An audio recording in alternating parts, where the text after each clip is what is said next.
বিশিষ্টজন আৰু ছাত্ৰ ছাত্ৰী বন্ধু বান্ধৱীসকল, আপোনালোকে গম পাইছে যে এই মত বিনিময় যেটো আলোচনা সভা এয়া হৈছে এটা সাবজেক্টৰ ওপৰত ভিত্তি কৰি আলোচনাটো হ'ব। এই বিষয়টো হৈছে উত্তৰ পূৰ্বাঞ্চল। উত্তৰ পূৰ্বাঞ্চল আপোনালোকে জানে যে ভাৰতৰ উত্তৰ পূৰ্বাঞ্চলত যি 6 বা ছিকিমক লৈ পেলাই 7খন ৰাজ্য আছে। এই 7খন ৰাজ্য মিলি এতিয়া উত্তৰ পূৰ্বাঞ্চল। অসম, অৰুণাচল, মিজোৰাম, মণিপুৰ, ত্ৰিপুৰা, ছিকিম।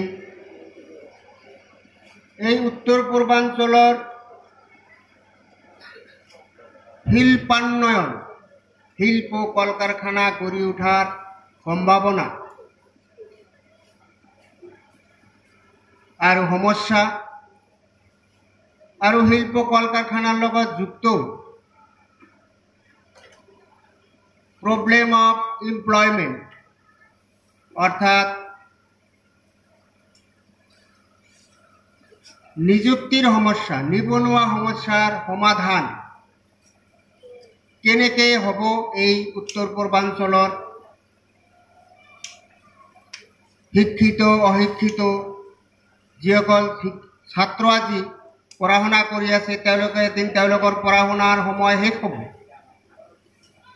তাৰপিছত তেওঁলোক কৰ্মক্ষম যুৱক যুৱতী তেওঁলোকে জীৱনত জীয়াই থাকিবলৈ, মানুহৰ দৰে জীয়াই থাকিবলৈ কাম কৰিয়েই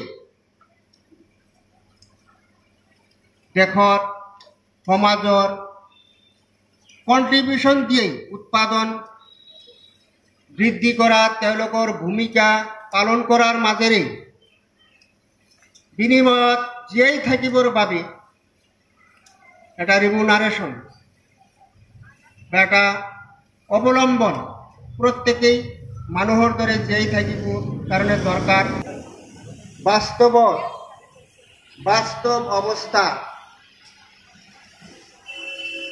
কি? আমি উত্তৰ পূৰ্বাঞ্চলৰ যিসকল ইয়াত সচেতন ছাত্ৰ যুৱক আমি সমবেত হৈছোঁ, প্ৰত্যেকেই তেওঁলোকৰ যিমানখিনি জ্ঞান বিদ্যা বুদ্ধি আছে আমি কি অনুভৱ কৰি আছোঁ।